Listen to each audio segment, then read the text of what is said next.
Welcome back, everybody, to another episode of the Weekly DLC. I'm one of your hosts, Kurosh, joined always by my co-host, Dany Vargas. We got this. And Dany Daniel. Jakarius.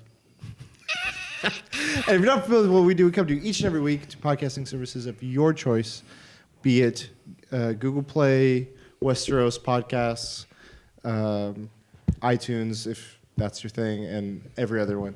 And we come to you each week around a table like this. We talk about nerdy stuff, usually comics, movies, games, everything in between. We have some fun. We hope you have fun. It's episode 119. Thank you for joining us for another wonderful week. Let's get into it. Let's Dracarys into it. Yeah, I've been trying to... I'll get into what I've been up to this week, but a lot of it's been coping. And part of that, I thought I'll make that into a game, was... Screen Junkies does this thing where they do like movie fights. So I thought I'd be a moderator and I'd present top things, like quick topics, you would say. This is like, we talked about last week, rationing topics. I'm just spitfiring them. And then you will each make a claim of what you think. To a throne? Yeah, Iron Throne? A claim to the throne. And then I can either, do you guys think I should like make a judgment call? Like be like point Dany, point Dany, point Daniel? Mm-hmm. That's if you want it. Okay. But I'm queen, so. Jakarius. All right, so first one. Yes. Season 8, Game of Thrones, or Stranger Things Season 2? No, I'm kidding. Best Harry Potter character. Oh, shit. You can have a moment to think. Hermione. I'm really bad. Make a claim. Make a claim. Holy shit. Okay. Book smarts. I don't know. I've watched the movies, that's it, and like That's not right. even gotten into them. So the fucking Griffin that beats the shit out of Malfoy. That's not Hermione. He's a contender. Oh, you're saying he's the best character? So No, Hermione? Hermione, and it's just because she does a lot of saving the day from what I've seen in movies. That's fine. If movies is your... I'm not like criticizing. Also, I think obviously the actress is very, very Smart. yes. Saying greatest or favorite? Best. But Albus Dumbledore, because he reminds me, he doesn't like spoon feed lessons to you. He kind of makes you learn, go through the growing pains. Also, he makes mistakes, and I think that's kind of cool. Like, because you see him as like this Yoda type of figure, and you think he's perfect, but then he has made mistakes, and he's willing to admit it. So, Albus Dumbledore. Okay, I'm going to go an extra step here because I feel like we can get through this in a reasonable fashion. You're each allowed to counter-argue. Okay. So, like, you've heard his point. You can, like, just take his down or raise yours up based on what he says. Fuck, I can't. That's terrible. Or you can just rest your case. No, I rest my case because he talked about like how he makes mistakes. So I can't even bring up the mistakes because that's what makes him humbling, you know. Like, and I can't find him. Do you have any? Hermione she gets him out of pickles a couple times, but saves. So you're telling me she's a shitty person because she doesn't get with Harry Potter? No. Yeah. All right. This is about Danielle gets it, not Dany. All right. Best Batman portrayal. You know what this reminds me of? Neighbors. Who Michael Keaton? I'm Batman. No, I'm Batman. Batman the animated series. Okay. Make your claim. Oh man, it's just like That's nostalgic, bro. It's the best thing ever. That's it. That's all I got. Damn. Short and sweet. You want Cool. quick answers? I'm giving. You as can quick as I take your possibly second to like collect yourself. No. You think this is a fucking game? This is Oh shit, it is. George Clooney. No, I'm just kidding. That's a bold move, Cotton. Let's see how this plays out. Damn, dude. I can't go up against a Christian Bale Freeze. only because I feel Christian Bale because He's beginning to believe. I don't know, like just how they showed his origin, like, and just Batman Begins, the growing pains of becoming Batman into scars, and yeah, I'm sorry, I don't know. Do you want animated? Counter? Animated Batman's really good, dude. Yeah, I mean, there's just nothing about it. I rest my case. You want to argue? And it's good. Okay. Danny. Best female superhero.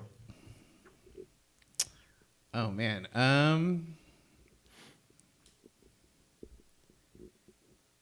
The most recent Captain Marvel. Why?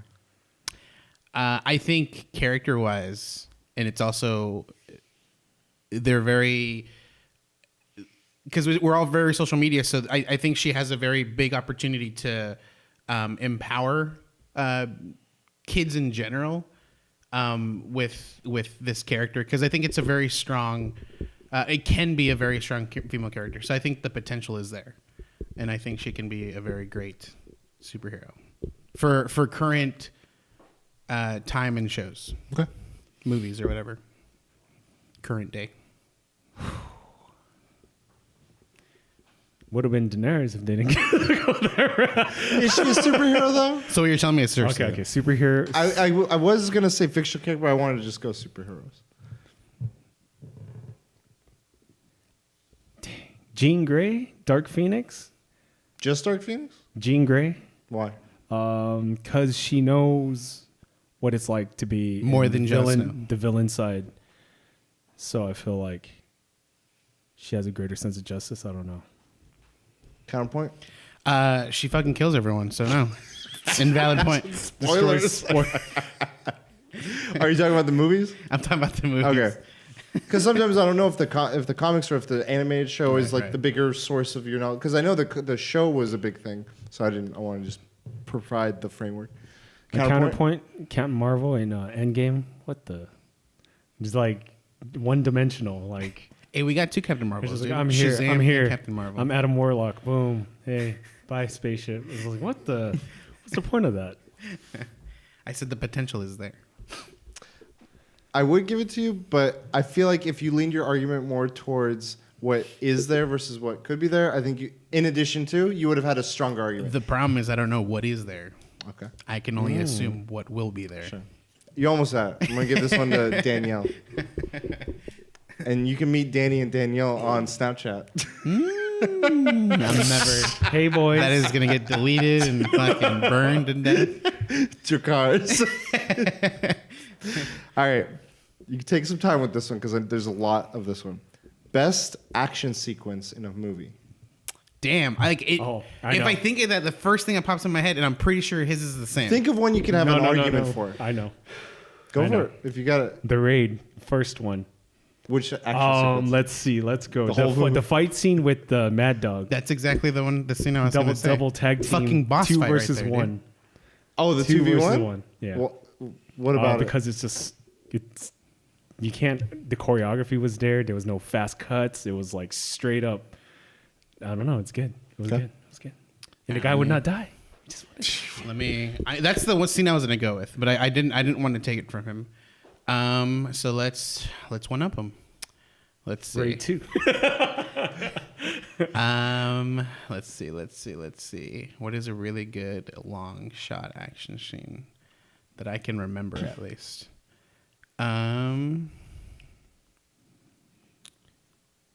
Dude, I feel like there's another one I just can't remember, but John Wick. Is it the first one? The one where he's underground and he has a shotgun. Second one. It's the second one. That was okay. at the concert. And then just he had the path laid out. Yeah, Why? I think a movie hasn't done a good job with like. I feel like a good I mean, there have been movies, but this is the only one I can recall where it does a really good balance of action, physical combat versus shooting and like long range weaponry. They don't like cheap out and it's just like he shoots everyone in place, like he's there fighting people, manages to get a shotgun like close range, like shoots people, like it's just a really good scene. And I think Keanu Reeves just he kills it in doing that scene. Really good one. And I think it was a one shot, right? I don't know if it was a one shot. I'm pretty sure it's a one shot. Okay. Counter argument. I've never seen it. So. I can't say. Well, do you want to raise yours in any way um, that would supersede what he said? This guy was the T-1000 and he was human, and it took a light bulb, and to kill him. Fluorescent light. A light bulb to kill him. I just love that scene, dude. I can't. Let's see. I just my counter argument is Neo's the one, so it just is what it is. This is a hard one. This is probably the hardest one. You had a better starting argument, I thought. I think you gave more reasons why yours was more compelling, but he had a good, I think, just top point of just like. So I'm going to say this is a tie. You each get a point. Dany and Danielle gets a point. No, I think there was a case made for both. It's just it's Danielle not so much is are both our names combined. Danielle. Danielle. There you go. All right, we're almost halfway. Best Arnold Schwarzenegger character.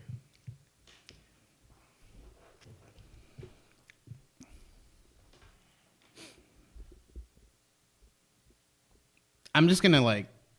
Oh no, I'll wait to see what his answer is. Let's see. So can I go? Go for it. Yeah, you can go. Terminator, T-100. Why? Because especially in T2, you see him. Terminator 1 was like a backstory where he was sent to kill his mom, but when you see T2, like you go through this like journey of like growing, like showing him the way. Do you know the way? And you see the T-100 learn and start to become human. And the ending, like, how can you beat that, dude? It's like, he can't leave. Just the growth of him becoming human and understanding what it means to be human. I don't know his name in this one, but from Predator. Oh, Mac. Mac. No, Dylan. No, that's what Mac. Dylan, yeah. you son of a bitch. Yeah, Mac. I was like, So Mac. Mac. Yeah. Mac, you son of a bitch. No, it's still. Dylan, got you pushing pencils. So the argument I was going to make was I said I was not going to use Terminator. He does a good argument, but I still think that character is very bland. It was close to the very beginning of his career, and I don't think he had it in him to like really depict what would make a good character. And then I think with mine, it's just he's had time. I mean, it's still the beginning, but I think he does a great job. Like, there's a lot of opportunity for him to show more oomph as compared to him being like supposed to be an emotionless robot. And I enjoy, like, there's a lot of scenes where it's just like memorable with that specific shot. You know, getting to the chopper, fucking Dylan. Come at me, bro. Fucking Dylan? Mm-hmm. Dylan fucking. Mudbath.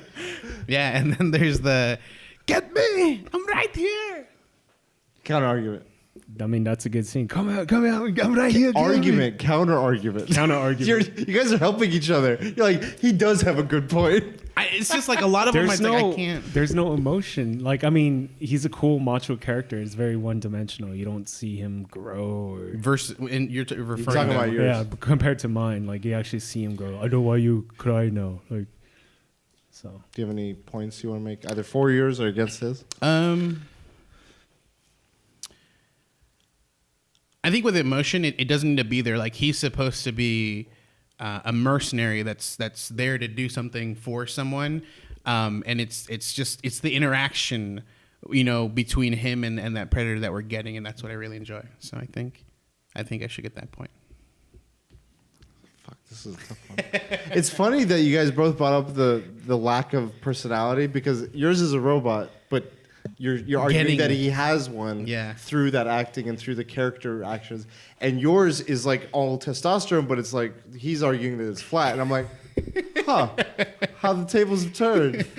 Fuck, this is hard.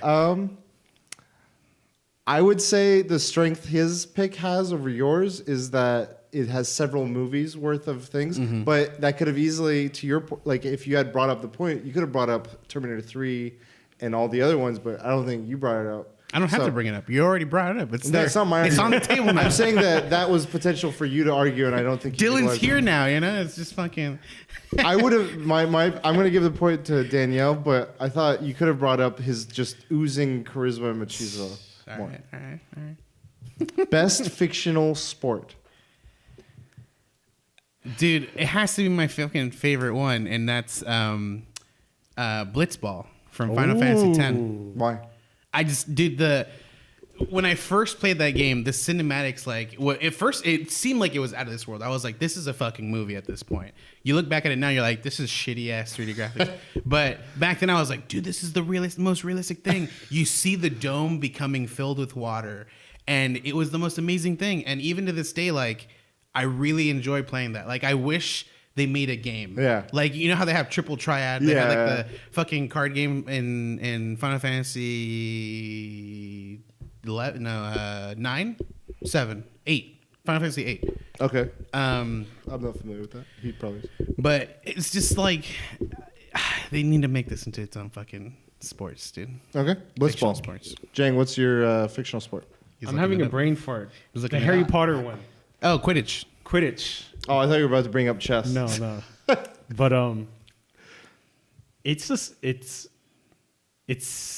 the concept of it is exciting. You get on a broomstick, you go really fast, must go fast, Sonic, and you just have to catch the snitch. But then there are things, balls bludgers you have to fucking avoid, and I don't know. I shit on the movies a lot, but the Quidditch scenes in the movies are fucking exhilarating and pretty exciting to watch.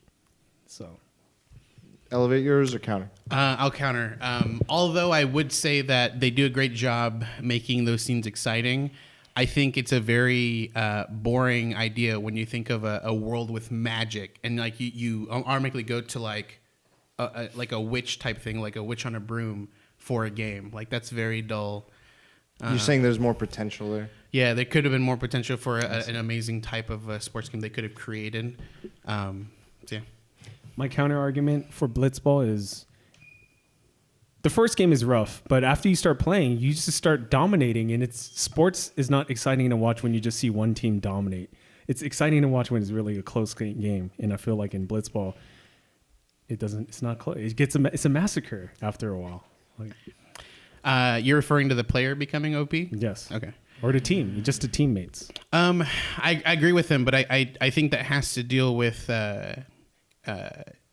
like the way AI works. It becomes a thing where like you can tell that they're following the character like in a direct beeline.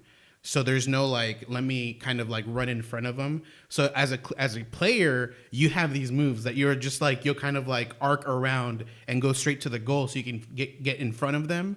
Whereas as a player, that AI simply is going after you. And at some point you do become pretty fast where you're either at the same speed or faster and they'll never get to you. So you could just do the whole entire long way around, start circling. You can even like group them up and stuff, but that has to do with AI, and I can't fault it. Eventually when they make a really good game on its own, that could be fixed. Ladies and gentlemen, this is unprecedented. We saw a counter argument. I'm going to give Danielle a chance to return fire one last time before we make a call. I mean, it's fun in the players. This is a game in of itself. In the player's player's point of view, it's fun to be like dominating. But if you were a spectator watching just a one-sided, lopsided game, I'd be bored out of my mind. Rebuttal again is that crowd is always cheering for me. All right, always cheering.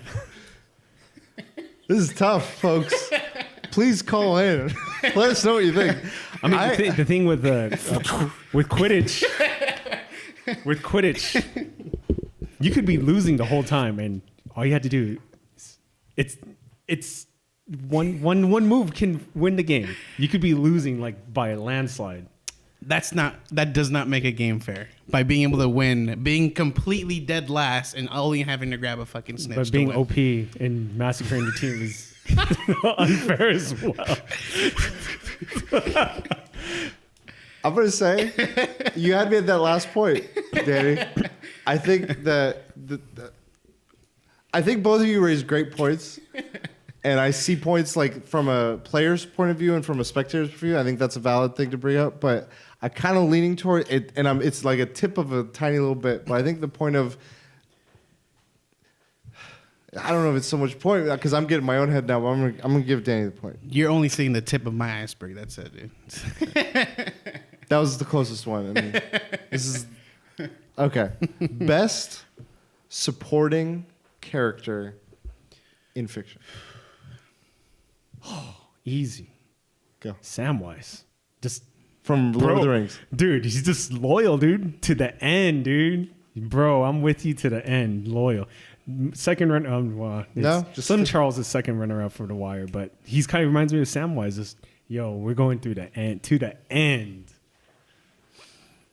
Man, supporting character. yeah.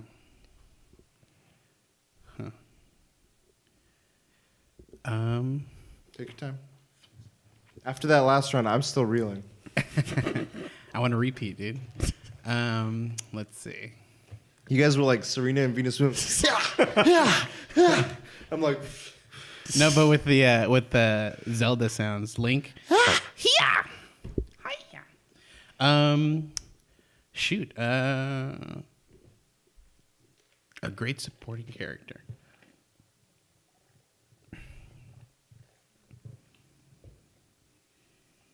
Damn, dude. I don't know. I'm really bad with like knowing. just something that comes to the top of your head and just that you have a good knowledge of. I think that's What's where- his name? I want to say his name and not just like describe him to you guys. Yeah, I know you guys will know his name, but I want to remember his name, and I can't remember his name. Why can't I remember his name? Batman's butler, Alfred. Alfred. Fucking. He's getting his own show. What's your case for Alfred Pennyworth? So Alfred is a great supporting character in that like it's almost unnoticeable. He's there supporting a character where he gets complete not like people know that Batman exists. People don't know that Alfred exists for Batman. You know, they know Alfred exists for Bruce.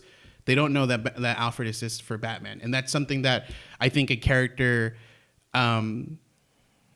specifically someone like Batman, who does so many things that I think falter on the line of like whether being good or bad. You know, going over crossing that line, you need support, and Alfred I think does a great job with Batman and helping him out and not having him cross that line or telling him like, hey, you know, you've gone too far, you should come back. Counter argument. This could be like for or against. There's a scene in Christopher Nolan's Dark Knight trilogy where Rachel writes a letter to Bruce, and Alfred has a chance to give it to Bruce, but he knows that if he gives it to Bruce, he will not be Batman and take down the Joker, and so he decides to burn it. And Bruce is like, "What is it? Oh, it's nothing. It's nothing," and he burns it. But for the greater good, he saved the city. Alfred did, but at the cost of risking Bruce's life. So I mean, it's like I don't know. Are you for or against Batman or Bruce Wayne? Do you have any points for me? I mean, there are many iterations of Alfred, and all I know is he's getting his own show, so he deserves it. Hey, Samwise to the end, dude. To the end. That's his rebuttal. Is choose me, please. I feel like you had more you could have brought up. His initial argument was better though.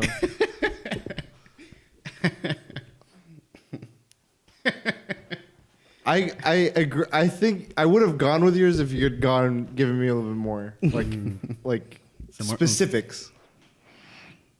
All right, which Disney villain do you think will cast? Give me the best Disney villain live casting that has not been done. Like think originals, like how they're doing. Like they've done Lion So the King. movie hasn't been live Disney movie hasn't been made. So you can't do Aladdin. Lion You King. can't do Beauty and the Beast. You can't. Or I can, but choose different casting. No, you can't. Okay. Pick the other one. casting. And you can't do Maleficent. That's the other one. You know what? I think Angelina Jolie would be good for that role. Damn, I don't think you're onto something. Maybe get a sequel in there?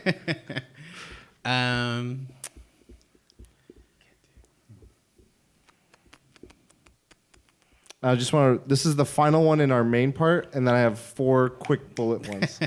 But if right now it's tied. Oh shit!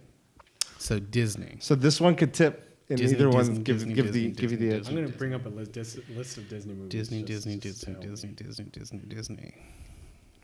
This is unprecedented, folks. Oh I lost already. Dude. no! I gotta pick. I I've know the already movie. lost. He's doing mind games. I gotta pick who. Yeah. To say the movie. Think of the movie I and won't think of choose the that casting. movie. Like once you lock in that movie, I can't choose it. Cruella DeVille, Okay. the mom from Arrested Development. because she kind Hey, of that's a good one. Oh, the one So that's from Archer. That's your number one as well. I don't know if she's from. Oh, Archie, okay. Yeah, it was but she the mom is, from us. yeah. Okay. I want my Dalmatians. Pick a good one. Damn, dude. For some reason, I keep just going to Ariel, Little Mermaid, but I don't feel like I want to choose that. So let me keep going. Damn, I could have done that too. I'm trying. For some reason, that's the only thing I fall to. It's like that, and then Lion King, and that's already been happening. Do you need movie listings? Spat if you have. There's Snow White, Seven Dwarfs. Okay. There's Mulan. That's actually having a live action. We haven't seen the casting for the Fucking cheater. Mongolian guy. I'm not the one playing. There's Pocahontas, Oh yeah. the twirly guy. There's Notre Dame.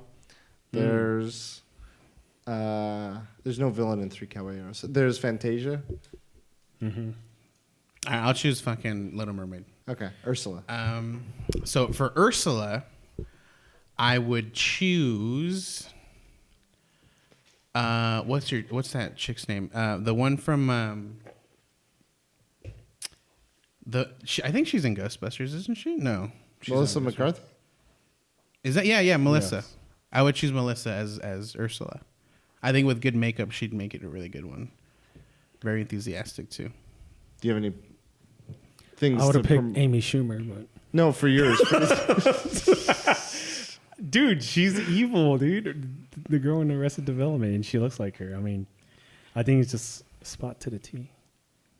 Just her with her fur coat. Fuck that. These are both really good. I think like image wise, if I think imagery, yeah, his matches like to the T, like what I would imagine her to be as like with that the little character. cigarette thing. Let's choose a different character. Let's Right. add some. So let's go. Well, you have to tell us which characters we have to choose. All right, fine. Ooh. So Cruella DeVille's the biggest character there, but we also got the two owners of the dogs. Oh, you're saying cast some? If I'm pick a character for you to cast Yeah, in that exactly. film. Yeah. All right. So in his, you you gotta, have to mhm. Jang, you got to cast. Or sorry, Danielle, you got to cast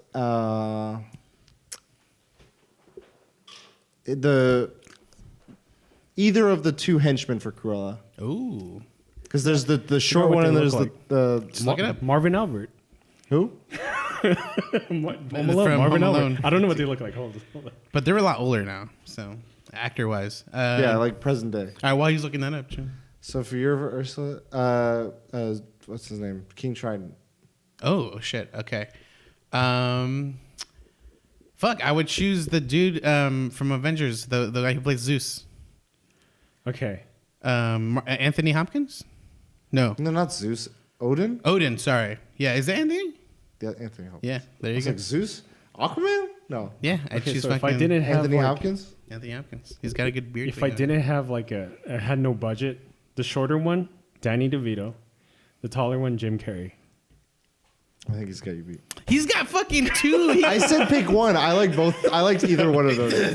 No, if he's just picked Danny DeVito, that was a win right there. All right, whatever. I don't. To me, the film with Anthony and Melissa didn't match as well. Like it didn't complement it for me. All right, quick round. He's got the edge by 1 point, and this is gonna be.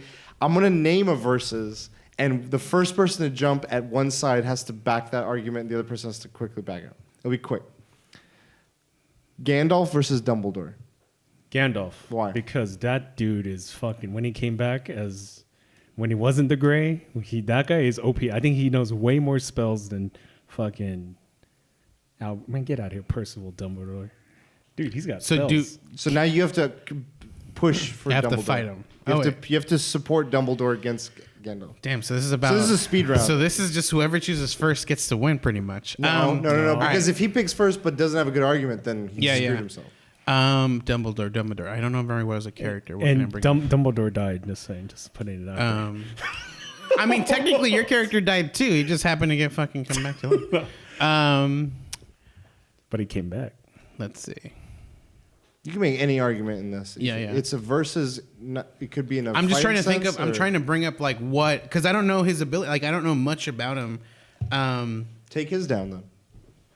Take what? Take his argument down. Like if you can't back yours up. Oh, gotcha. I mean, Dumbledore got a shriveled up arm from a little puny ring. I'll bring yours down by saying like he fought the Balrog in such a shitty fashion. Like this motherfucker could have like broken the bridge from further down and been perfectly fine, but instead he does it in the middle of the goddamn bridge where the Balrog can just like fall with him, and then It wasn't a fair him. fight. He didn't see the whip. Okay, one more counter argument. That's because All right, let's see. I mean, the thing is like.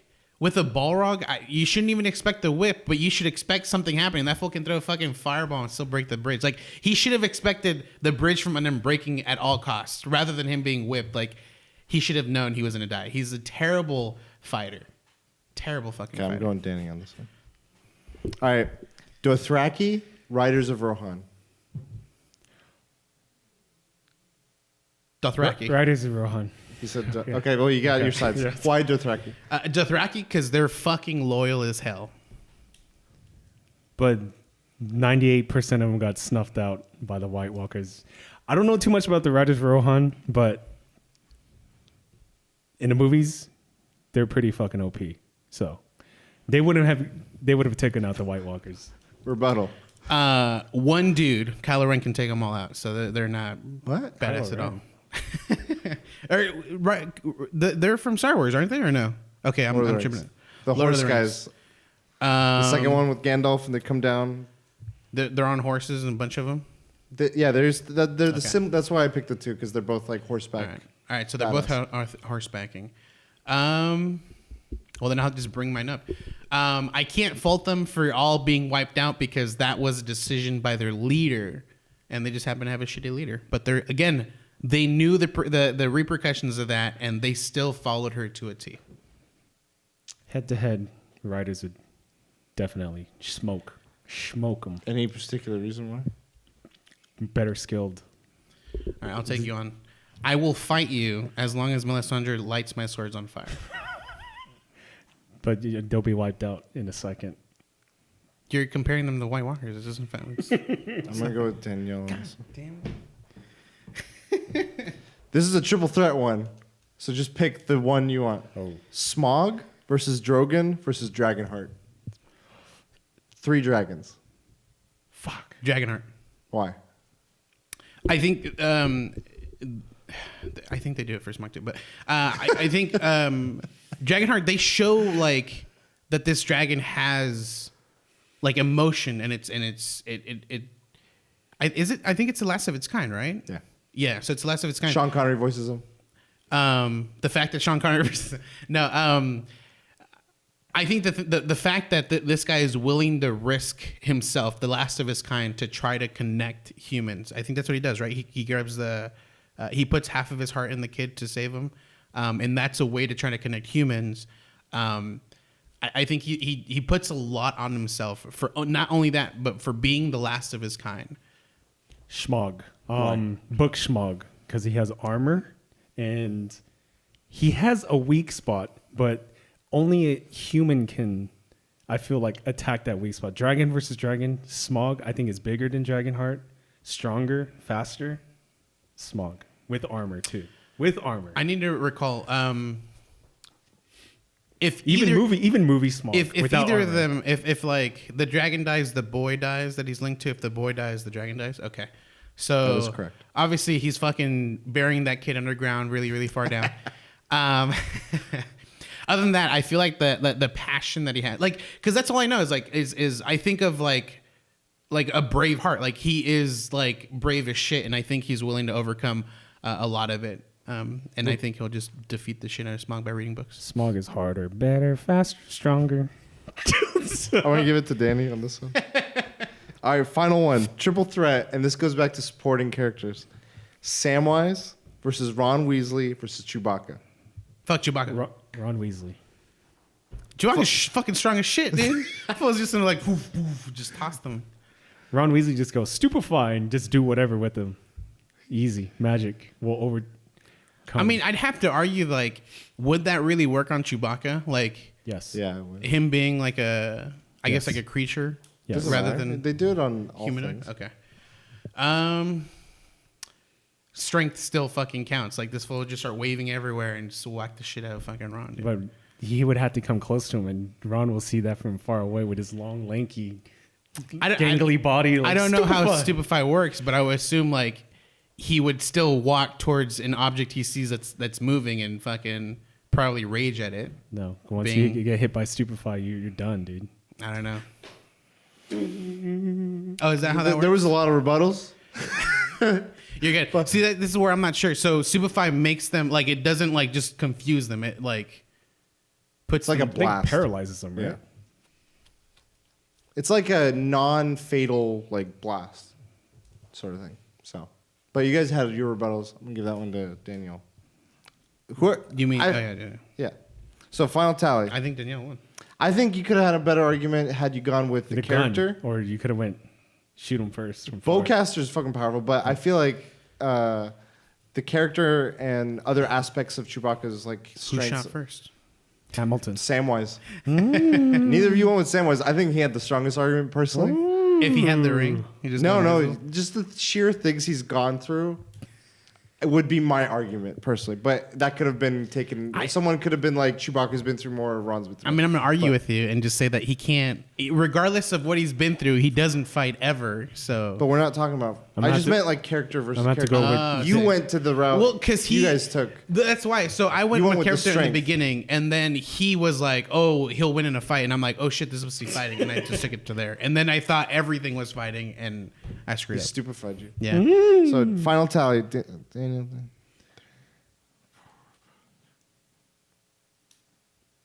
Ooh, 6-5. Danielle gets Yeah. it. It was I know. close though. Wow. All right, thanks guys. That was fun. All right, thanks guys. See you tomorrow. Next topic. We can do mine. Okay. So I think it was just today, and today's Thursday. The 16th was today? May 16th. So this today news came out that PlayStation or Sony specifically and Microsoft haven't made it official that they plan on teaming up with Microsoft's Azure, I think it's how you pronounce it, and it's Microsoft's computing service that they have, and so that allows them to like essentially, I know it has to do with streaming, but this teaming up, this it's just two rivalry companies, two video game companies that always compete with each other.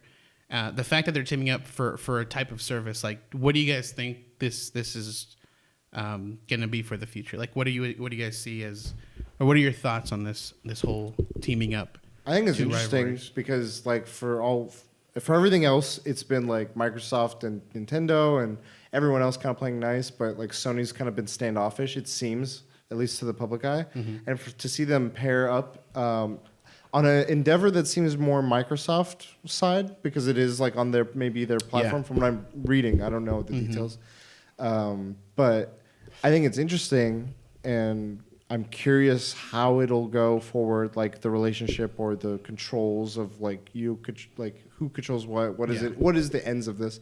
But I think the biggest thing is like, in my eyes, it sounds like it's cloud-based stuff. And the biggest new challenger in that sort of realm is Google. And I feel like they might be recognizing that in a way. And they're maybe trying to set up something that's like, this is our turf. Yeah. Stay out of it. Like we're the guard of this game space. We know it. We're well versed in it. But they recognize that Google is such a large entity that it's something to be reckoned with, and they need to do something to on a similar front. That's the read I take on That's it. a good one, yeah. I hope it's like, I don't think it's going to be this, but I hope it's like, you know how like licensing issues, like if you buy it for Oh, Sony. purchases? Yeah. you get it from Microsoft. If it's, I don't think it's going to be that, but do something like shared trophies / achievements. So if I get a trophy at the Sony thing, I get an achievement on Microsoft's thing. Yeah, that could lean into cross compatibility, like progression or playability. Yeah. It could be like, hey, let's, instead of trying to make existing things happen and just toggle a switch and deal with it in a reactive sort of way of like, okay, well, this does X, Y, and Z to my side of things. Maybe it's like, hey, let's make a joint space that we can, I'm talking big picture concept stuff, like, but like that space will be the union, the shared space or whatever. More realistically, I think it's gonna be like what Fortnite does, but for older games. So like time splitters, you get to play like multiplayer. It's not as resource extensive, so you can play Xbox versus PlayStation time splitters multiplayer. I feel like it's gonna be like retro, like PS2 games multiplayer, Xbox with PS2, but I don't know. We don't know. Did you have any take on it? My take is I also believe it's like a cloud-based gaming type thing that's going on, and I think this partnership's only exclusive to the streaming, and I think you bring up a good point where this is two companies teaming up to fight another company, and I've always thought rivalry is always a very powerful thing when it comes to Competition. Yeah, competition is always a very powerful thing when it comes to going far in certain fields, and that's obviously shown true to games. Like we've moved so far ahead from where we were to where we are now, and that's from having multiple companies that are just like trying to just one up each other. Yeah. And at first I was worried because I'm like this shared doesn't mean that this is gonna boost itself up the way it is. But if I compare it to the way you've said it to if this is a competition between these two rivalry companies trying to fight a third person coming into the fight, I think this is great news. Like I don't think they're partnering up like this is gonna like bleed into other aspects of things. I think they have an understanding like, hey, like we're huge in the gaming industry and we're about to lose cloud-based gaming. Like this is ridiculous. Like we should be owning this. And it's like we need to team up to get ahead of the game for this cloud-based gaming. And once that they've got that set up, I think they'll break off from there and each will have its own thing going on from that point on. But for now, I think they need to get ahead of the game. With seeing how far ahead that Google is already. Like they've already set up all the infrastructure. They have everything set up. And I don't think the only thing that... What I feel like we've brought it up before is they lack maybe some of the know-how of like how a gamer might then interact with their stuff. I think like Xbox and Sony have a better understanding of that. And I think that's what they're trying to do, but they need to have the infrastructure. Right. And I think they're missing the other half. And I think Microsoft has... I mean, the biggest leap they have so far is that Microsoft Azure, like it's already there. It's been there since 2014, I think. Really? Is when Microsoft set that up. So I don't know what it currently is for. Yeah, I don't know. But I think that's something they're gonna. It could also be. Harness. It could also be like a futurist sort of outlook of like, oh, we kind of can see. I can't, but they can maybe see potential concerns or issues with like selling games, like third-party games in cloud space, and like this online streaming sort of customer environment, and they want to try and mitigate that by having that sort of preventative measure of like, okay, well, if we work on something collective, like we meet with you ahead of these issues coming up, our customers and your customers will be happy for that, because there could be an issue. I can't think of anything off the top of my head, but it's like you make a purchase here, but then it has a cross-play feature there. But then do you get, if you're unsatisfied or if something happens, how do you, how does it move and how does it function? I hope at least with this partnership, what we get out of it is one big giant infrastructure for games. And then from there you buy it, like even Nintendo can team up with just the infrastructure itself. So what happens is you still have the rivalry when it comes to games and exclusivity, but everyone's using the same infrastructure. Therefore, it's just a fantastic, super clean infrastructure. What about Epic Games, though? I want to buy it on the Epic Store. See, like that, again, jokingly aside, I think that can work. Like all these companies can still coexist with rivalry, but everyone is putting money into this infrastructure so that, latency is an issue for anyone at all. Like everyone has the ability to stream everyone's games through that same infrastructure. but it's still exclusive to certain people. Like if you have this game, that's only through Sony. You can only play it. Like you're still using that same infrastructure. So like it's essentially one account with different games, but obviously that means you're supporting a certain game company for buying certain games. I think that'd be fantastic, so that everyone can just enjoy a game and not have to worry. But there's still that competition of who makes. The I games. do think, but then that goes into the whole like several game stores, because then how do they reward or give profits to Pre-order bonuses. what? Rewards. No, not to people. I meant to game developers. Like, if they have a monopoly on that market, then they control, like Steam.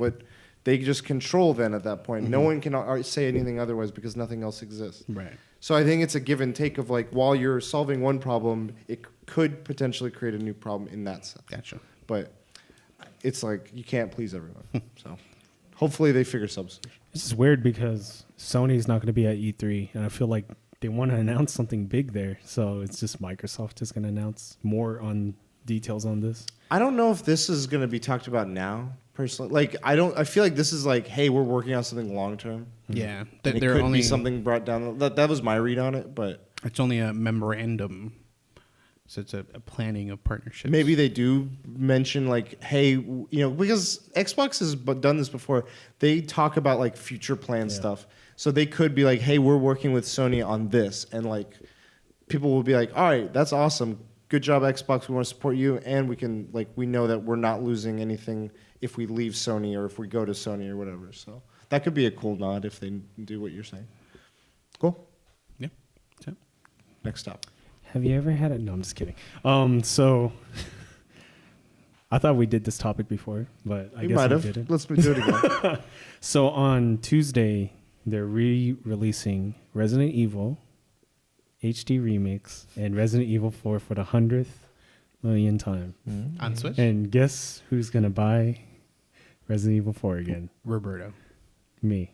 And Roberto. We buy games, we don't play them. The special guest from the weekly DLC. So are there any games that stand out from you guys that you have bought many, many times? Fuck. The only one I can think of is the one that contains Blitzball, dude. Final Fantasy X, dude. I bought it. I think it was on PS2. Yes. It was on PS2. Then when PS3 came out, I bought the PS3 remake. Then PS4 came out as a bundle. It was the Final Fantasy X and Final Fantasy X-2. Bought that one. I also owned it on PC. I was gonna say, and it came out for the Switch. And it came out. I'm not gonna get it for the Switch Not yet. unless Microsoft comes out with trophies. So my idea is, I own it on 04. Why would Xbox come out with trophies? Well, because Microsoft's going on X, but the game doesn't exist on Microsoft. Never mind. Anyways, so I own 4 copies, and I'm hoping. How many have you played? Once. I've played it only on the PS2. That was it. That's it. I've bought it. What draws you to it? Just the memories? Oh, okay. Trophies. So each one has a new set of trophies? Well, yeah. Like it doesn't move over to the next one, so I have to buy it again. But the thing is, so my idea has always been to platinum the game. The only problem is, like, the very first time I owned it on PS2, I beat it all the way to the very end. Like, I literally saved it just before I do the last boss fight, and I was like, I'm gonna get all of the legendary weapons that exist for the characters that I have. Went out to go do that and never finished that. Never finished the game. Bought it on PS3. I'm like, I'm gonna finish it.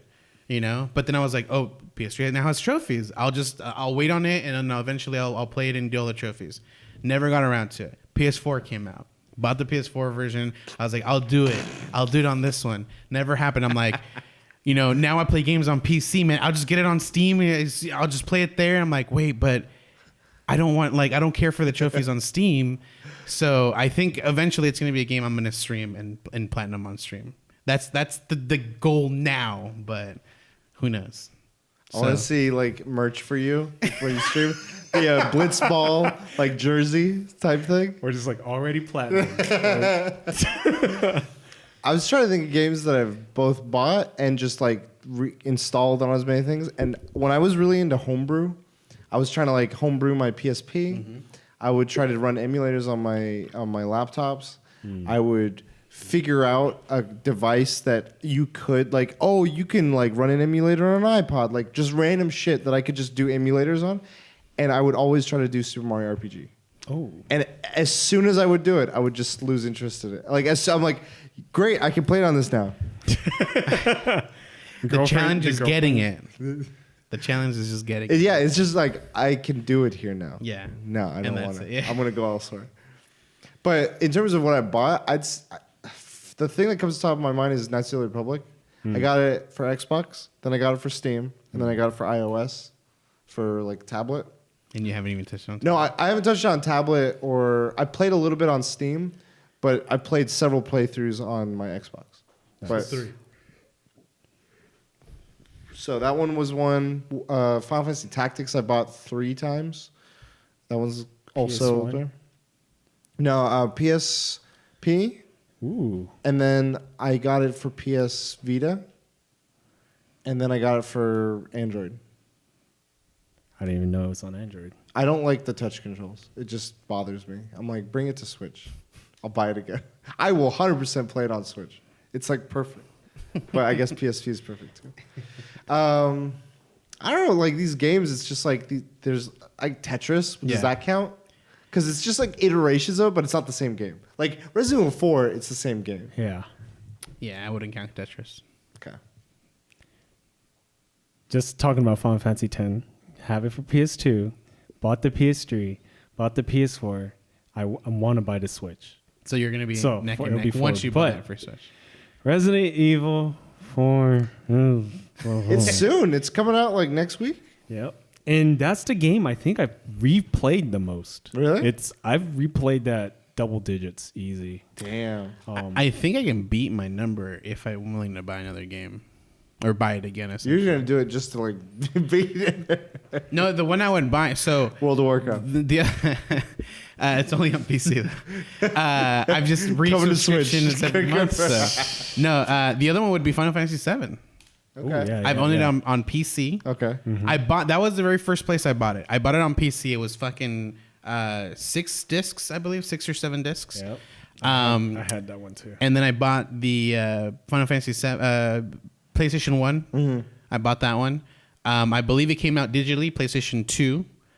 Came out digitally, PlayStation 3. I don't think PlayStation 4 has it yet. It does. It has it. It's out on PlayStation 4. I haven't bought that one. So I got PC. I've got PS1. I've got PS2. I've got PS3. I can literally buy it on PS4. I can buy it on Switch. That's 6 times if I'm willing to do this. I'm surprised none of us has mentioned Skyrim, to be honest. With the amount of things that game is on. I always hear the jokes, but I've never met anyone that's bought it. I don't have a copy of Skyrim. I only have the PC version. Okay. I was never but interested it's in like getting you on always PS4. hear the joke of like it's available here now, it's available there now. Because they come out like the PC version came out with different variations. Like it's like here's the Legendary Edition. Right. Oh, here's an Ultimate. But then there edition. was like the Switch version. Then people were like, "There's the phone version." Then there's the VR version. Yeah. Like it was a running joke of like Do you it's have everywhere. those? But like I'm just thinking how many copies of Resident Evil 4 I have. a game that I do go back to, and it's more than just to buy. I've actually this is the one I think I played the most. Like how you were saying Resident Evil, Pokemon or Red and Blue, Pokemon Red and Blue, because there was Red and Blue, there's Fire Red, Leaf Green, which is this like remastering of those, and then I guess the recent one, Let's Go Pikachu, Let's go. Eevee. Let's Go Eevee, because it was just a remaster of those. I played, and then I think I've played on each of those a few times, besides the most recent one. It'll be 5 copies with the Switch. What is it that draws? I- Like, why do we do this? Resident Evil 4 is just fun. It's like my 4th favorite But game like, of all why time. don't? What's stopping for you or for any of us to just go back and play it on those other ones? Like, I think that's we're what it compelled. is. I feel like we're compelled to move it with us to The whatever. Switch is handheld, so I want the handheld. The PC, I bought it because of the controls. I want to play Resident Evil with the PC mouse keyboard Did you? controls. I know. I bought it. I didn't. But I think that's what it is, though. It's always like we're always moving on to newer things, like hardware wise. Like once I got from PS3, once I got the PS4, I'm like, I'm not gonna fucking touch my PS3 anymore, and I never did. I mean, not Sure. everyone's like that. Some people Some hook people up different. both, and they're insane for that reason.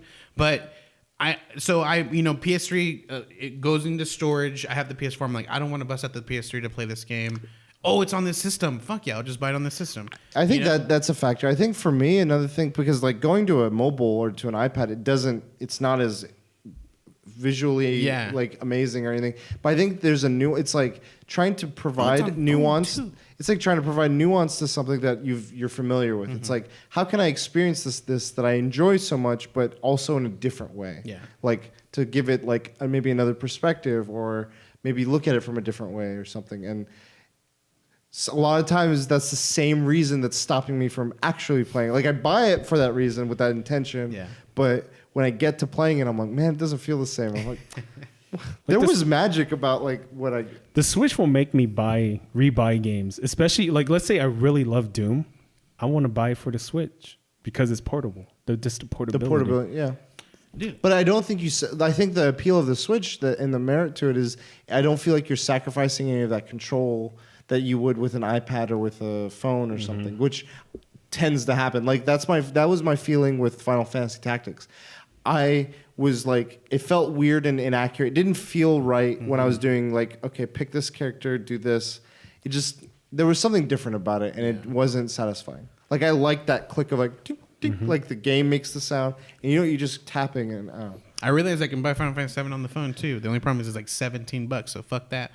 Another game I didn't realize. Right now, next week. Sorry about Final Fantasy Tactics on the phone. No, another one is Dragon's Dogma. I own 3 copies. Really? What? Oh no, do I own 3 copies? Epic Store, Steam, and No, I own the Steam version. Okay. I own the PS3 version. Oh damn. I own the PS4 Dark Arisen version. And then I bought it for the Switch as well. Oh. So I own it. I mean, Monster. No, that's kidding. Is there ever a reason for you guys to do it for the sake of wanting to support the game? Like, let's say it's, for instance, I feel like the argument could be made for like an indie game. Like Inside, I feel compelled to be like, I love this indie company. I don't know how well they're doing, but I want to support them in their endeavor, and $5. It's like a cheap game. For me, there are different factors. I think a game like Inside, even though I do want to support them, I've bought the game once. I don't feel the need to have to buy it again because it's a story like it's very small, easy to get once you play it, and that's I don't need to do it again. But the supporting thing, I just mean like, I want to give you more of my money. Yeah, well, because the thing is, like, there's more factors to that. I can't just like straight support someone. Okay. With Dragon's Dogma, my initial want to buy it is like, oh shit, I can play. It's portable. I could play it wherever I want. But then my thought was like, oh shit, you know what? Like, I'm probably not going to play it very often, and I haven't surprisingly played it very often. But I forced myself to buy it. I'm like, you know what? I really enjoy what this company is doing, and I want to buy this in hopes that they will eventually make another a part 3 or just a whole new genre or like type of game that has the same feel that this Dragon Dogma has. So I forced myself to buy it on Switch, and so that one I did for support. I do that with books. Like if I buy a hardcover for cheap, I'm like, yeah, I might as well just buy the Kindle. It's only like $10, and it's still cheaper than the hardcover cover price. So we buy books when you don't read them, boys and girls. We buy books and the we more support you know. Shaq. Anything else? Nah, that's all I had in this support group of buying a bajillion copies. Will you buy that game, whatever your guys' games are, if it comes out for PS5? If it comes out in virtual reality, I'll buy it. Well, KOTOR won't come out for PS5, but if they can, I'd be more compelled for Switch. Like if I saw like Persona 5 Switch, I would 100%. What if it comes out for the computing streaming service? I'd have to see how that feels first, but probably not.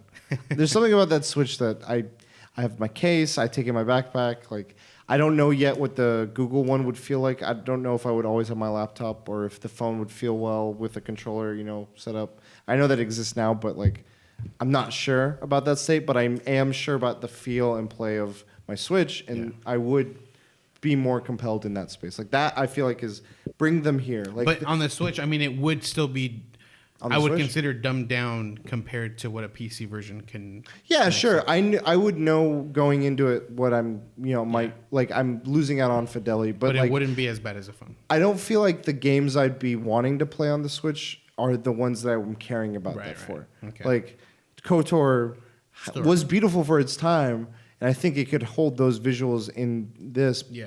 And even if they remastered it, I feel like it could hold it, unless they did like something fucking like out of this world. Then, if it like Like Final Fantasy 7. yeah, if it did that, I would 100% get it for PS5. 100%. I'm saying that I'm right now. telling you, All of the fucking graphics. I'm telling you right now, KOTOR 3 on Xbox. I'll get an Xbox. We got them, boys.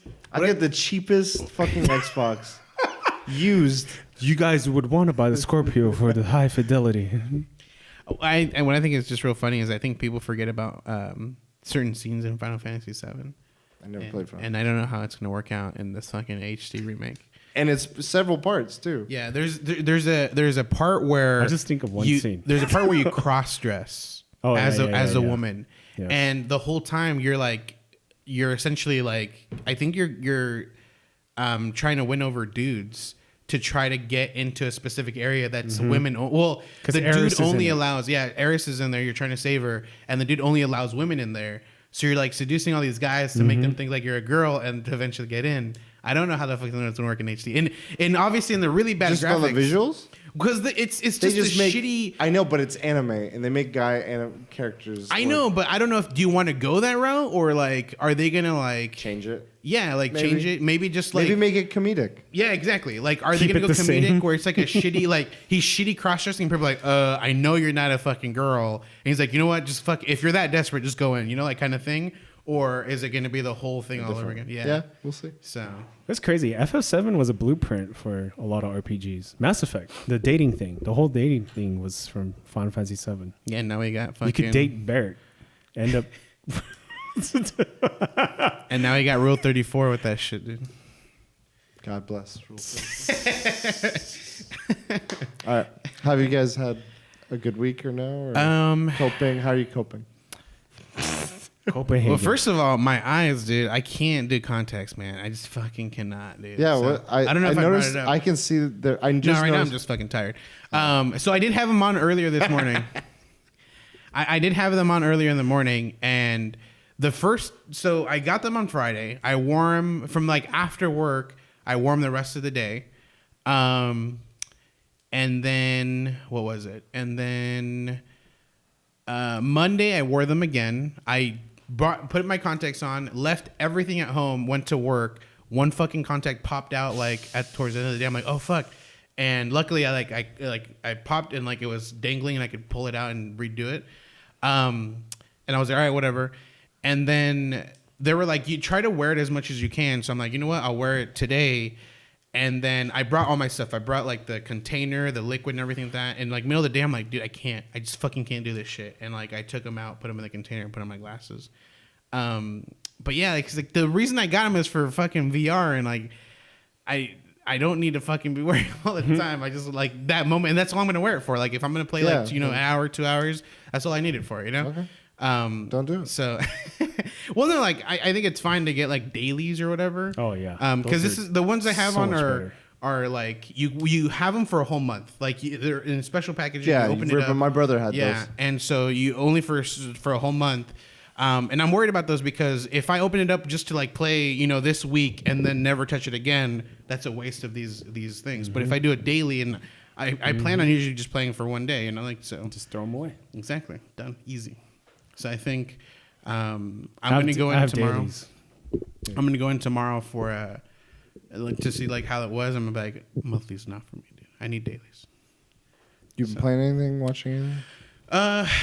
I plan on seeing.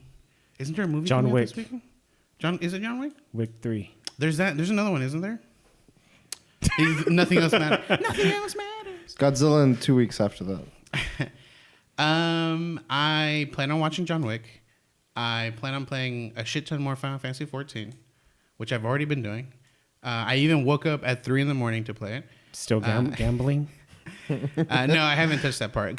So what's happening right now is, and I think this is kind of just how my mind works, is I set a goal. And the goal right now is they're doing a Final Fantasy 14 / Final Fantasy 15 crossover. So They have a lot of Noxus uniforms that you can find and like have as a cosmetic thing, and you can also get his car as a fucking mount. And that is my goal, is to get that. The only problem is you have to be level 50 to start this quest line. It ends May 27th. I'm currently level 40, so I need 10 more levels so I can start the quest line. And I'm worried like how long. I mean, I don't think the quest line's gonna take fucking a whole more than a whole day. But doesn't this sound familiar? What does it sound like? You and your. Remember you made a bet with me? Well, I can tell you I'm gonna get it, so you don't want to make that bet with me. Hey, I'm just. So if you want to lose, I mean, you can make the bet, I guess. No, I like having the edge.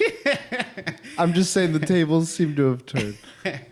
But yeah, like the thing is, what's funny is I know for sure I'm gonna get this mount and then be like, all right, I'm done. Like I'm gonna immediately lose all interest in this fucking game. And World of Warcraft. sucks. Yeah. So like I want to treasure this moment, but how do I treasure it? Do I treasure it by playing just relish a shit ton of it, or do I just take it slowly? Train spotting. So I've been playing that, and then what else? I'm just waiting for Pokemon Shield and fucking Sword, dude. When does that come out? Like we predicted fall. Oh, they still haven't announced it, but it's this year. It's this year, though. Yeah, I don't know. It's this year. I just watching Pokemon Detective. Oh, the detective I was made just you like really wanted to play this shit. Jane, what have you been up to? oh man. Exactly. Cuphead. Oh, Why am I A+ing things? And probably gonna ask. I need to play something casual. Like I'm. Pick Ross. It's been. I've been so stressed, and I've gone through every motion known to man. I feel like I'm gonna go do a Stardew Valley. But I think Doom is the next. That's game. a good aggression. Just like let it out. Even on hard, it's not hard. Which is sad because a lot of people were. Dude, I've been saying I'm gonna play Uncharted 4 for the longest, and people Never are gonna play it. anticipating it. I'm sorry. I gave up. Doom, and then I watched a disappointing episode. Game of Thrones. If you told me the start of this year that I thought Game of Thrones was going to be like, Are we getting into pinnacle- spoilers? Yeah, we'll get into spoilers. Okay, just heads up. Game of Thrones spoilers. I'm sure everyone's seen it because it's like live being tweeted live. But as per last week's topic, episode 118. But yeah, go ahead. I don't know what happened. What happened, D&D? What happened? I want to do that like reservation, just like I'm going to give, before I shit on it, let's give two good moments of the episode. The scene with Jaime and Tyrion, where they say their goodbyes. He knows that was his like final goodbye. I'm not gonna lie, dude. I thought fucking what's his face? Jamie was gonna murder Tyrion. In that what? scene. Really? Yeah, I felt like because the thing is he was telling him. The thing is he was telling him like. Life is a meme. Oh god. I think because the whole thing is Tyrion is like, please promise me you'll do this. Mm-hmm. And I think he was like, Jaime, like he seems like he's always been honest to Tyrion, so he's gonna be like, I can't promise you that. And then Tyrion would have been like, I can't let you leave then, because you're just not gonna make this plan that I want work to work. And then You thought that's okay. Stabbed in the fucking. And I would have lost my shit there and then if that happened. But like to me, it was like an odd parallel or interesting parallel to when Tyrion was imprisoned under the castle. But I feel like the context of that made more sense. Every time I tried to enjoy that moment, because the emotions felt so genuine, I just kept thinking like, Tyrion, why? You just fucking ratted out this other guy for being treasonous, and you're doing some treasonous stuff, and you're not being very inconspicuous, in my opinion. And then he comes up with like, just instead of being like, go get her, get out of here, he has got this elaborate concoction like, do this, do that, ring the bell, get this. Oh yeah, Davos, do this. I'm like, what the fuck? Like, I don't know. I saw it as Tyrion knew he signed his death warrant, but he was willing to sacrifice his life for Jaime. I want to know what the fuck he made Davos do. I thought it was just a boat thing. It's like, make sure there's a boat there. I thought it was get him some onions. I thought it was save Jamie. But then that fucking scene, I'm like, that has nothing to do with it. The one thing though is, although like obviously I feel like the show, like this part of the show is being completely rushed and a lot of it's being like cut out and it just doesn't make sense. I think this whole thing with Tyrion, I think it just shows a fantastic thing of how confused he is. Like the thing is, he's always been a Tyrion. Like he's always been a Lannister, you know. And it seems like although he's been ridiculed even by his own family, it's kind of like family comes first. But now he has this opportunity to like, he feels like he can help people by having Daenerys become the queen. And even though he's seeing issues happen with Daenerys, he's like, I still want to believe that she can be the one. And so he's willing to sacrifice certain people that are going to stop that from happening. And he's willing to continue doing things with his family because that's still, like, for him, it's still his number one. But I think, like, the amount of times he's put his faith in things, like, I feel like he's never been the type of person to put his faith first in believing in something of someone's character. He's always, like, a realist. He was logical. I'm like, that gap of, like, jumping there is where I lose that. Like, what you're saying, like, I want to believe he's this, like, passionate, believes in this message and does all these things. But then it does these, like, the brains shut off on everyone. Like, not just him. I'm not saying just him.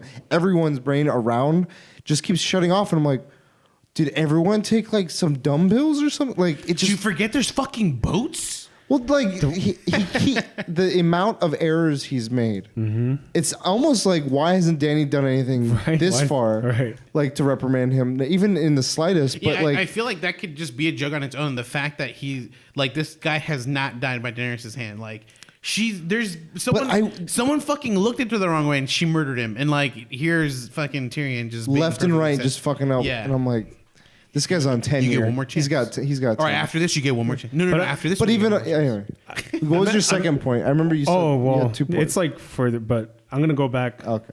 Way back. I mentioned this before too. Varys, dude, that guy has the intention of good. Like, he wants the realm to be fucking, you know, in good hands. He's for the realm. Yeah, he's for the realm, and I know, like, Tyrion makes like what 1, 2, 3, 4 queens, like, you know, but like, because they're poor kings or queens, and I know Varys, like, he wants the good of the people. I would have loved the way old Game of Thrones was, like older seasons of it, a full episode of just like his reasoning, his pathos, maybe a big old thing of like, why has this, like, maybe like him just going through, like, I did serve this king and queen and this is how it fell apart, and I served this, you know, like, just because he keeps saying, like, in my head, I'm like, he keeps saying a king who doesn't want to be king might be the right one, but then Robert didn't want to be king, and it wasn't the best, and like, I think they forgot about that. Yeah, like, well, Varys kind of forgot. I think one of the best parts. I would have loved at least an acknowledgement of that and the reasoning why that one was different than this one. Like the best parts of the show, rest in peace, Littlefinger, was when Littlefinger and Varys would have their talks, their political talks, and it's like, fuck, dude. Can you imagine, like, Littlefinger, Varys, and Tyrion just like sharing drinks and like combating like pathos and like how the world works, and that's what I love. Like, on the outside, it shows that Varys and Littlefinger were on the same side. They're on the same side working together. No, what? They were. No, that's the thing. On the outside, like, anyone looking at them, not audience-wise, character-wise, someone seeing these two is like, okay, they're friends and they work together. But then you see that they're both like have a network of spies, and they're both like, I can do you better. Exactly. And it's like, that was such a fantastic thing with that. You know, like, people thought like, oh, these guys are, you know, really good friends, or like they're hanging out, you know, and it makes you think of like a politicians like the White House area, and it's like these two politicians that work in the similar committee, but they have their own agendas. Exactly. And that's so fantastic. Like, to see, and we don't have work. that anymore. No. To have seen, I mean, people. It's like we saw it. We saw that level, and now we're not that. Exactly. People crap on season 8, but I feel like season 7 wasn't that great either. Oh no, yeah. In hindsight, I'm like, there's so many, like, the signs were there. What doesn't make the warning signs? I mean, were there. Littlefinger dying. That After I that hated chaos that. I hated that. letter, it doesn't make any fucking sense, dude. The guy who played the game the best I hated gets a that. warning No, and yeah. still gets fucking Yeah. killed. So what was your second positive of this episode? Clegane Bowl. My second positive would be the production of this episode. Like, it was beautifully... There's a shot in Not as dark Clegane as Bowl shit. where they're in the stairs and the dragon's passing by with the flames. kick. I was like, that's fucking... That, and then, like, when the mountain is, like, coming down without his armor, rocks are coming. I was like, he is a mountain, like, personified. Like, there's just gravel and rock and everything. Qyburn gets Qyburned. Oh, man. No plot armor there. Just, I'm not happy with Clegane Bowl. Like, yeah. I didn't like the way it ended. I would have, honestly, like...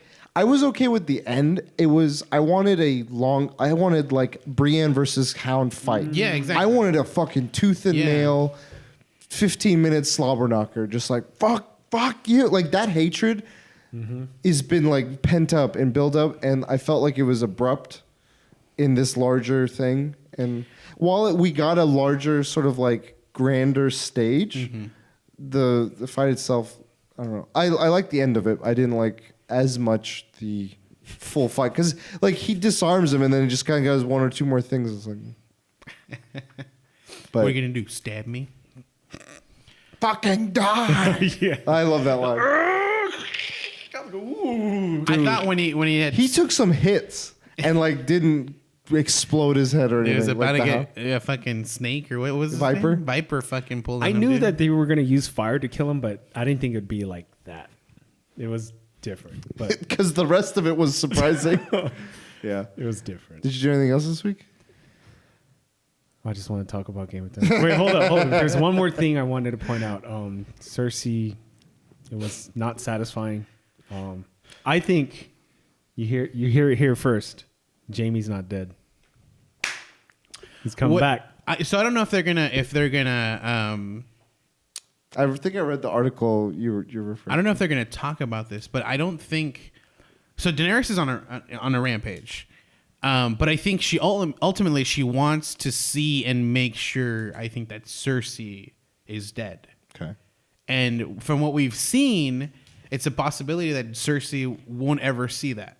Or sorry, that Daenerys won't ever see that satisfying victory that she wants. So I wonder if she will be blindlessly looking for this. Like or it's like she doesn't have that closure. yeah, like I wonder if she's gonna be looking for that closure, or if they're just gonna like never write it and be like, we assume everything Moving happened on. correctly. Yeah, and I'll be like, you motherfuckers. Well, obviously she's gone.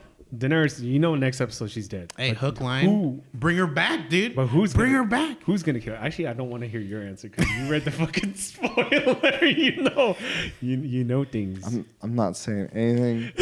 He's not Jon Snow. I'm honestly still reeling from this episode. Like all of my feelings right now is just like this whole week has been my girlfriend and I just been like, can we watch Yeah, something? it's like I mean I never just- watched Lost, but all I know is like Lost. People were like, I want closure, and they just kept giving you more fucking questions, and it's like, what the fuck? I was on one end. I was on a different end with Lost. I was on. I don't care. This is fucking awesome. Yeah. Like Yeah. And I was Even younger the at the last time. season of Lost is good. But like people like were like, no fucking way, this is bonkers. And like that reaction that I saw, I was like, why are you reacting to that? I'm like, I feel like I'm on that side Yeah. with this show. Which it's like I don't know who's on the other side of this. Yeah. Like just like saying this is a great show still. But like I don't want to shit on that person because if they're enjoying it, that's great. Like if you were to introduce this episode to someone who has no context, it's an amazing episode. yeah. But if someone who has context of like what's gone on and everything, it's like this is how it goes. And man, like watching I've been watching just clips on YouTube of Lord of the Rings, and I mean, And I so know now- for sure I'm gonna rewatch. And now you're a Lord of the Rings subreddit fan, I mean, I've already and no longer Game of Thrones subreddit. no, I'm still. because of how bad this season is, I started reading Game of Thrones, I keep forgetting you haven't read them. and You're in for a fucking ride. In a it's good one. In a good one. it's gonna take me a long time to read it. You say that. No, because I want to make You buy books, you don't read a them. podcast. Betrayed? Treason. I already told you. The signs have been there. You just don't want to believe it. Dracarys, motherfucker. I originally want to do a chapter per episode, but there's 70 something chapters in this fucking book. That's a good amount size podcast for you, dude. Is there 119 chapters? Don't let the amount of content hold you You back. got this. You got this. That just means you're going to be there for a no lot one's longer. gonna watch, so You don't know that. I'm just gonna make it. You can be the next. You gotta enjoy the process. You can be the next comic book girl. You gotta enjoy the Hey. process. There's only one. All right, he'll be Comic the book boy. He'll be, Danielle, comic book girl, 20, be the 20.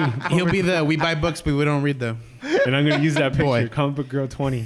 And my whole Wear video your will wig. be Wear your Jon Snow wig. Snapchat. Hey boys. Oh yeah, through Snapchat. But my main takeaway is, man, everyone's young, dude. Like fucking young. Well, the thing is, like, I mean, if it's trying to be true to like those times, they didn't last very long. Fucking 25 years is already old as shit, and you're about to die. You know, like, Jon Snow's like 16. yeah. Joffrey is a lot older than Robb Stark. There's an age difference in like, Well, that's weird. yeah, like the 'Cause show. Robb Stark's 19, I think, if I remember. Then He's the same age as Theon. Theon's 19. okay. John is Joffrey's 16. a little bit older. Oh, okay. Yeah. Anything but- else? Game of Thrones. I know you've done this with you were talking about like Oz and a few other HBO stuff. I have hook, line, sinkered into Deadwood. Oh, I need to watch that. That's on my to-watch list. Fucking good. Lot Three of seasons? cursing. Yeah, 3 seasons. Really though? Have you seen it? I'm not. They're making a movie too. Yeah, 3 seasons in a movie. I don't know how Deadwood could be exciting. It's just I don't know. exciting. I think It's, it's it's the character like the, Dried wood that just sits. I know, right? It's dead. Like spoilers. Fucking says in the title. No, I love Timothy Oliphant. Oliphant. I don't know how to say his name. He's been in a bunch of stuff. He was in Die Hard 4 as the villain. American Gods. Justified. No. That's Ian McShane. Ian McShane, John Wick, the Continental Hotel. He's like the keeper of the hotel place that is like where all these hitmen are. He's in American Gods and so many other things. And both of those characters, amongst other, so many actors are in this. Like Kristen Bell pops in like an episode or two. The guy who plays Ron Swanson pops in for an episode or two early in his career. So you're not watching Star Trek anymore? We're taking a break. Because of Game of Thrones? Yeah. We can't think about. I was like, once this is over, we return to the voyage. Resume. We engage. But in the meantime, I'm just on my own watching Deadwood, and I'm already through season 1 Let me kind and of halfway through season 2. Let me kind of rewind back. Winds of Winter gets released. Do you think it'll be better than the show, the books? For that part, I don't know. I feel like yes, because there are characters in the book that the show doesn't even touch. Young Griff. And I would love, for me, that's where I want to sink my teeth into. And yeah, I don't want to ruin them for you, but Young Griffin. Or Griff. I don't know his name. Young Griff? no, he's not one of the ones I care a lot about. Okay. Like there's other ones. But yeah, I'm hoping that would touch on a lot of that stuff, and I want to like see how that unfolds and where it takes us. But yeah, Deadwood, halfway through season 2, there's 3 seasons. Great character dynamics. It's just like, it reminds me of The Wire in the sense that it's this just city or village or town, and you're just watching. It's kind of like there's not a huge overarching plot as far as I'm concerned. It's more just when we follow a character in their road of like, okay, I got to do this, this, and this, and all the interactions they have and the challenges that presents for another character and how that unfolds. And it's just like, and you don't see certain like just because these 2 actors that I've mentioned, I feel like are prominent, you don't see them all the time in every episode. It's got like, okay, the sheriff's kind of out of the picture for a few episodes, and then it focuses on all these other characters and fleshes all of them out. And I like that. It feels like a vibrant, like, just thought out show and well written. Like the way they speak, it's like on one hand they're very vile and very filthy and just like fucking cocksucker, he'll like y'all tootin', and the next minute it's like have you not the kindest of regard for the finest of life? And it's like when they're really impassioned by something and they want to take a moment to be sincere, they say it in such a way that's kind of like entranced, like you're just entranced. Is there a lot of drinking? Yeah. In it? Yeah, because they sell the alcohol that they drink in that. Fucking, drink. it's like water for them. They're just like, shh. I mean, I'm sure in the show it actually is water. Might be. We'll cry. Method acting. Yeah. Have you guys had interest in Peaky Blinders, or have you seen? Oh yeah, I've been watching watched that. it. Yeah. Okay. Yeah. I've had like people recommend it to me about like, You got to be in the mood for it, but it's like Sons of Anarchy in that time setting. fuck. No, I'm probably not gonna watch You don't like Sons of Anarchy? it. No interest in it. Yeah. They say my brother and my cousin, they were recommending this show, and like they keep saying Peaky fucking blind. They say that line way too much. I like sometimes I have to pause What it. is this like is that like a saloon or something? Or? It's a group. It's Okay. like we're the Peaky fucking blind. It's like Sons of Anarchy. We're the Sons of Anarchy. Yeah, yeah, We're the okay. Peaky fucking blinders. But like, and then they have these like Ruha moments. I'm like, fucking, like this is very Sons of Anarchy in those moments. But the characters they create are really cool. Like Tom Hardy is this like Jewish like mafia boss. He's, oh my God, he eats every scene he's in. It's so fun to watch him like act. Because he's like meticulous.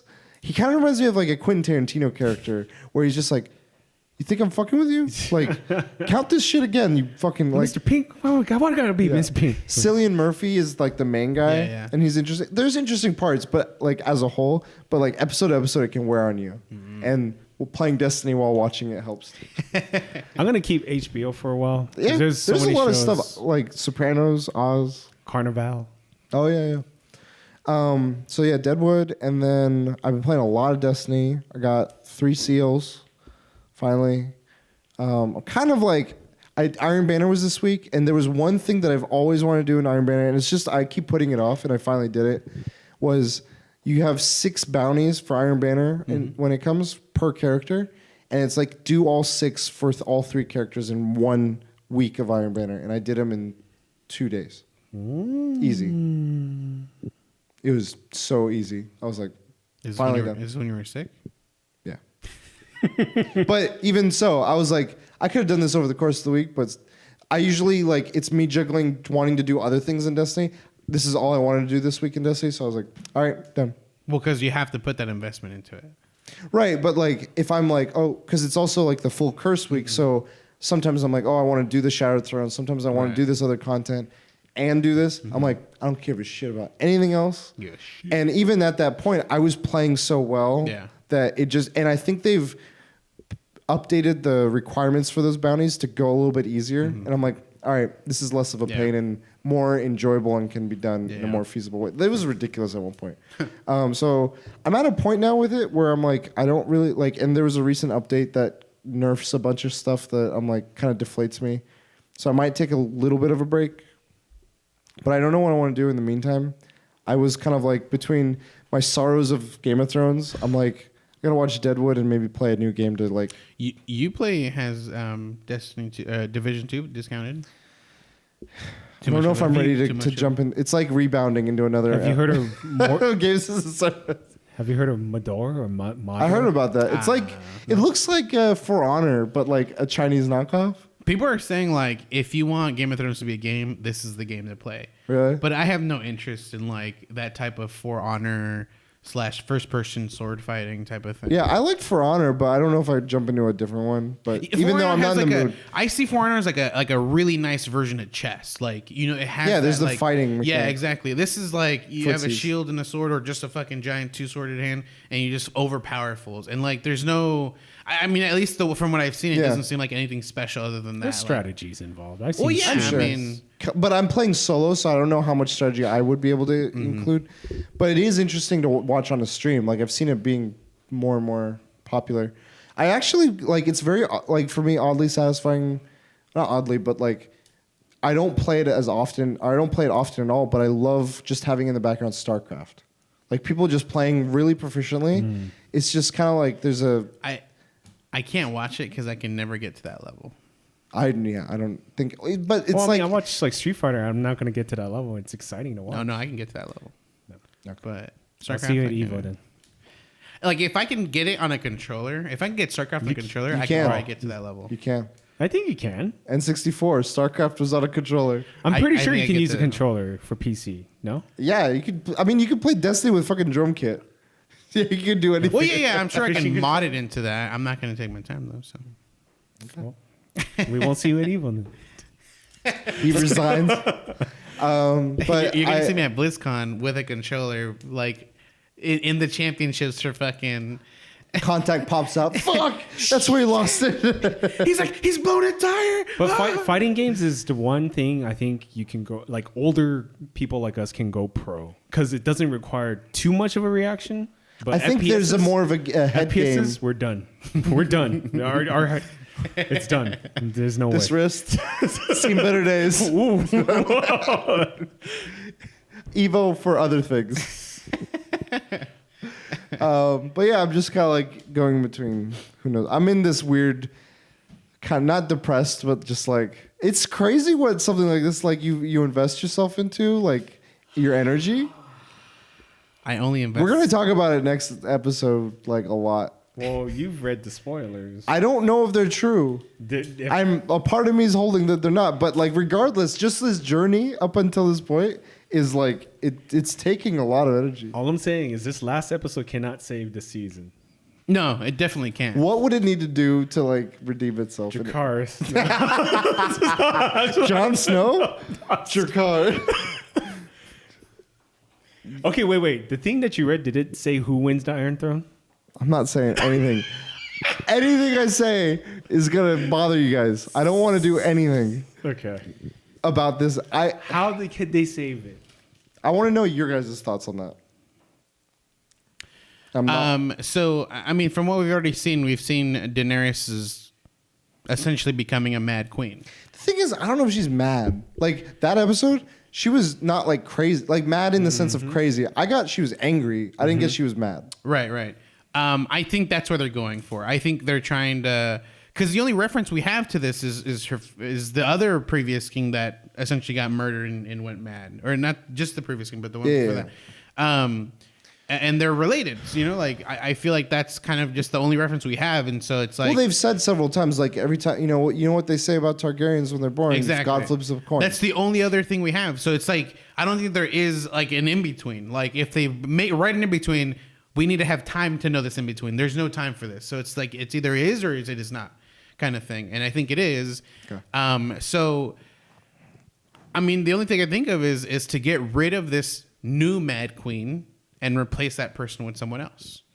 As for that, I feel like it's very lame to write in, obviously, Jon Snow, like the person that is essentially the next heir to that. Everyone's been like, hey, Yeah, exactly. you'd be a good fit. So I do hope that they write, in a sense, someone, because the whole idea was like, or at least the idea they've kind of gotten into me is like, it should be someone who doesn't want to be, or doesn't realize they can be king, you know? So I'm hoping that or queen. So I'm hoping that we get someone who is like, oh shit, like you guys are okay with that? I will do it, you know? And just, it kind of just ends there. So. Okay. I want Tyrion to win the throne, but That would that satisfy? Like leave you with a satisfying? to be honest, I thought there would be a lot more deaths going before this last episode. Oh, because like we got a lot this last episode. I mean, like You mean main main characters characters, that we care about, like because I always No, we got a lot this last episode for that. that we care about. Jamie, Yeah, Cersei, that's true. Jamie's not dead though, so that's Varys. I don't count. Okay, Varys is like, I don't know what your article says, but I feel like they were together. If he's not dead, she's not dead. yeah. I mean, we saw Super the mountain holding up rocks. Jamie's got a hand. Yeah. Imagine he just like lodges it between something. He's like, perfect. I've been Shield. perfecting this technique this entire time. I positioned my hand just right so that all the rocks fall. Jesus Christ! Hand of truth.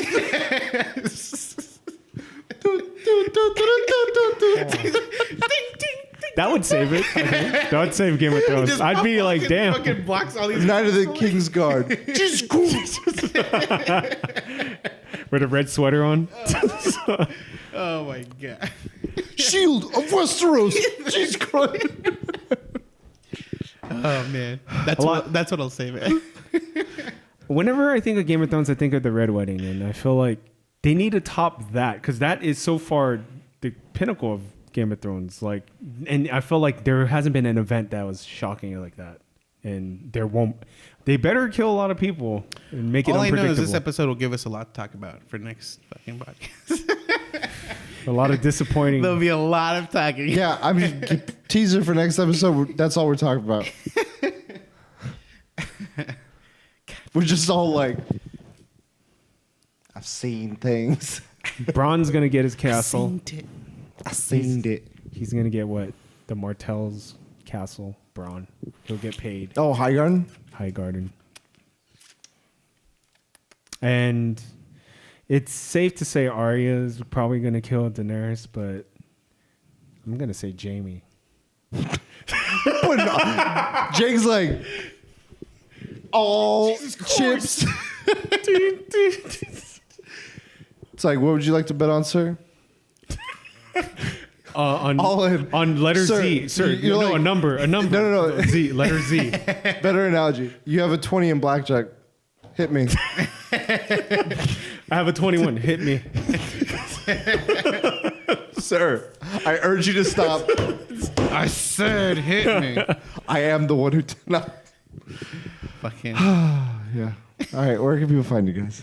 They can find me at the Fulio, all social medias, but not really. On Twitch, The Last Bosses. You can find me at Kujo Prime. You can find us all at the Weekly DLC. I hope you enjoyed this episode. I hope you did too. I hope I enjoyed this episode. Yeah, thanks for joining us. This was fun.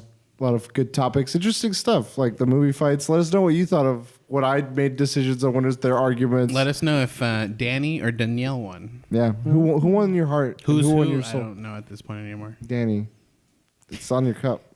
You're pointing to people that only listen to the podcast. For people that only listen to the podcast. You responded when I said that. Mind games. And Danielle. But yeah, thanks for joining us. And until next time, we'll DLC. You later.